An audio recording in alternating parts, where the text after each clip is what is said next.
अब मैं, हे पार्थ लोग, आज जो मैं गीता सुखसागर कहने के लिए जा रहा हूँ, यह 15 अध्याय है। श्री सुखदेव जी बोले, हे राजन, परीक्षित राजा पूर्वा के सहवास से उर्वशी ने अपने गर्भ से आऊ, श्रुताऊ, सत्याऊ और रय, विजय तथा जय नामक 6 पुत्रों को जन्म किया। श्रुताऊ का केवल एक पुत्र वासुमान हुआ, सत्याऊ का सूत श्रुतजय हुआ, रय का सूत एक हुआ, विजय का सूत भीम और जय का सूत अमित हुआ। फिर भीम का सूत कंचन हुआ और कंचन का सूत होत्रक हुआ। होत्रक के सूत जहनु नामक ऋषि हुए, जिन्होंने श्री गंगा जी को एक ही में पान कर लिया, यानी गंगा जी को सीधे पी गया। राजसी जहनु के सूत पुरु हुआ तथा पुरु के बालहक नामक सूत्र हुआ। बालह के अजक और अजक के कुश नामक सूत विख्यात हुए। उस कुश के 4 पुत्र कुशाम्भु, तन्य और बसु और कुशनाभ हुए। कुशाम्भु का गांधी नामक पुत्र हुआ। गांधी की एक सत्यवती नामक रूपवंती कन्या भी हुई।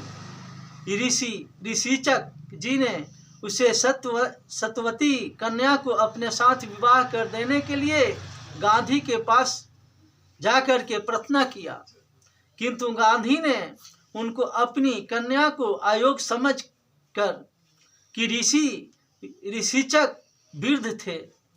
हे राजन, गांधी महाराज ऋषिचक से कहने लगे, हे मुनि, मैं अपनी सत्यवती कन्या को आपके लिए अवश्य ही दे दूंगा, किंतु चंद्रमा के सदृश श्वेत सफेद वर्ण वाले तथा जिनका एक कान श्याम काला हो, ऐसे सहस्त्र 1000 अश्व आप हमको प्रथम ला करके दीजिए, वहीं इस कन्या का शुल्क है।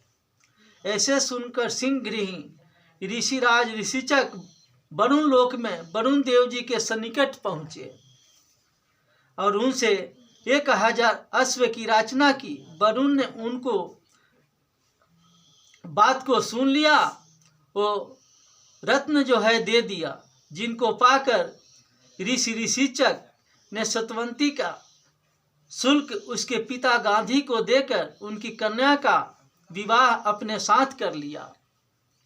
कुछ समय के अनंतर पत्नी एवं सासू ने ऋषिचक से कहा कि हे, आप अपने वंश की वृद्धि क्यों नहीं करते हैं? आप पुत्र प्राप्त कीजिए। तदंतर ऋषिचक अपनी स्त्री के लिए ब्रह्मा मंत्र द्वारा एवं सासू के निमित्त क्षत्रिय मंत्र द्वारा चरुन नामक खीर पकाने लगे। खीर के पकाने के बाद मुनि तो स्नान करने नदी पर चले गए, लेकिन पीछे सासू ने अपने मन में यह विचारा कि मेरी इस खीर से कन्या की खीर संभव है, वो श्रेष्ठ है। अतः उसने कन्या से उसकी खीर मांग ली और उसके देने में सत्यवती का कोई क्षोभ नहीं हुआ।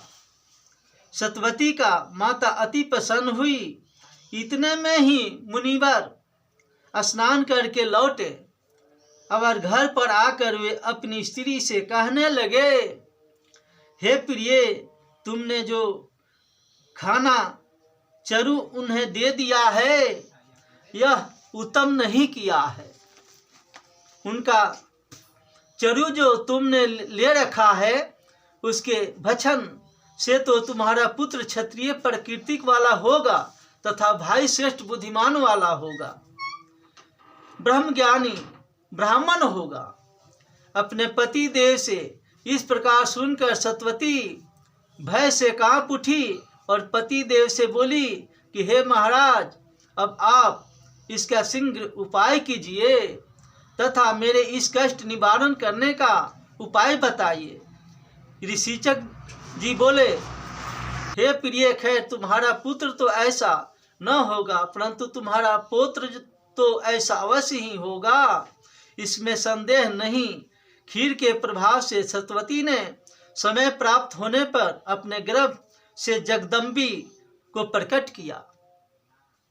राजा परीक्षित पुनः वह सतवती अपनी मृत्यु के अनंतर पवित्र कौशिका नामक नदी हो गई। हे राजन, मुनि जगदम्बी ने अपनी रेणुका के साथ विवाह किया। उनसे आदि कई पुत्र प्रकट हुए। उन्हीं में परशुराम जी सबसे छोटे सूत थे।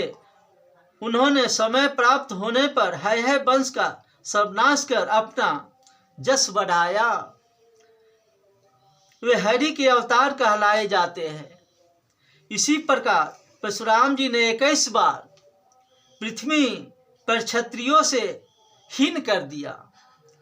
राजा परीक्षित बोले, पूछने लगे, हे मुनि, यह तो बताइए, परशुराम जी की क्षत्रिय से इतनी शत्रुता क्यों हुई, जो उन्हें पृथ्वी को 21 बार क्षत्रिहीन किया। सुखदेव जी कहने लगे, कीर्तवीर्य अर्जुन है वंशीय क्षत्रिय का राजा था। उसने अपनी सेवा आराधना से भगवान दत्तात्रेय जी को संतुष्ट कर लिया, जिससे कि उसकी 1000 भुजाएं हो गई। अब शारीरिक बल की कोई सीमा न रही। कीर्तवीर्य को अपने बल पर अभिमान हो गया, क्योंकि उसे कोई बलवान युद्ध में जीत नहीं सकता था।